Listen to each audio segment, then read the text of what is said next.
আমরা এই রাজ্যের মঠ মন্দিরগুলোকে সাজাতে চাই।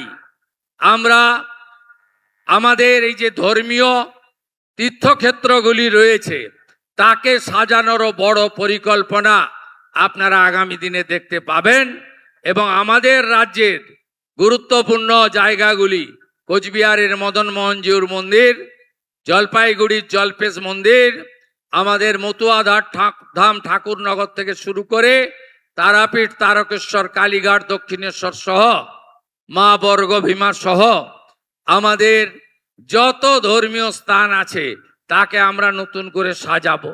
আপনারা জানেন দীঘাতে বিগত সরকার খাতায় কলমে একটি কালচারাল সেন্টার করেছিল। সেই কালচারাল সেন্টারে আমাদের সনাতন সংস্কৃতিতে 4 ধাম আছে, যার মধ্যে পুরী ধাম অন্যতম। ধাম শব্দকে আমরা সরিয়ে দিয়েছি। আমরা ওটার যে প্রকৃত নাম অর্থাৎ শ্রী শ্রী জগন্নাথ কালচারাল সেন্টার, ওই নামে সেটাকে আমরা স্বীকৃতি দিয়েছি।